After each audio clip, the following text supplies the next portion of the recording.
Doctor Sreevarma ஆயுள் தரும் ஆயுர்வேதா அறுவை சிகிச்சை இல்லா குணம் ஆயுள் கால நிவாரணம். நாம் தமிழர் கட்சியிலிருந்து நிர்வாகிகள் விலகுவது தொடர்ந்து அதிகரித்து வருகிறது.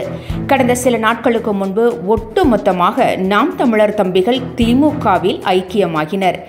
இந்நிலையில் நாம் தமிழர் வேட்பாளர் உள்ளிட்ட கட்சியின் முக்கிய நிர்வாகிகள் துணை முதலமைச்சர் உதயநிதி ஸ்டாலின் தலைமையில் திமுகவில் ஐக்கியமாகியுள்ளனர். சீமானின் செயல்பாடுகளால் ஏற்பட்ட கடும் அதிருப்தி காரணமாக அணியாக கட்சியை விட்டு கிளம்பி வருகின்றனர் தம்பிகள். பெரியார்தான் வேண்டும் என்றால் கட்சியை விட்டு போங்கள் என சீமான் சொன்ன அடுத்த சில மணி நேரங்களிலேயே இந்த பிளவு ஏற்பட்டிருக்கிறது. கடந்த சில நாட்களுக்கு முன்பு கூட 3000க்கும் மேற்பட்ட நாம் தமிழர் கட்சியினர் திமுக தலைவர் ஸ்டாலின் தலைமையில் திமுகவில் இணைந்தனர். இதனிடையே நாம் தமிழர் கட்சி நிர்வாகிகள் தொடர்ந்து கட்சியை விட்டு விலகுவது அதிகரித்து வருகிறது.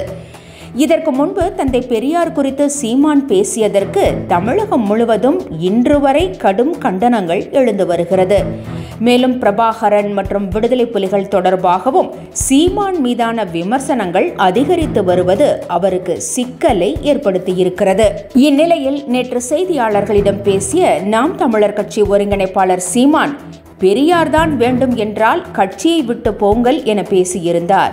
இந்நிலையில் நாம் தமிழர் கட்சியிலிருந்து விலகிய நிர்வாகிகள் தமிழ்நாடு துணை முதலமைச்சரும் திமுக இளைஞர் அணி செயலாளருமான உதயநிதி ஸ்டாலின் முன்னிலையில் தங்களை இணைத்துக் கொண்டுள்ளனர். குறிப்பாக 2021 சட்டமன்ற தேர்தலில் ஜெயங்கொண்டம் தொகுதியில் போட்டியிட்ட வேட்பாளரும் மண்டல செயலாளருமான மகாலிங்கம் திமுகவில் இணைந்திருப்பது குறிப்பிடத்தக்கது.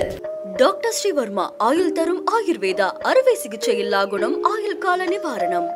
என்றும் உங்களுடன் மை இந்தியா. முக்கிய செய்திகளை உடனுக்குடன் தெரிந்து கொள்ள சப்ஸ்கிரைப் பண்ணுங்க, பெல் பட்டனை பிரஸ் பண்ணுங்க. என்றும் உங்களுடன் மை இந்தியா.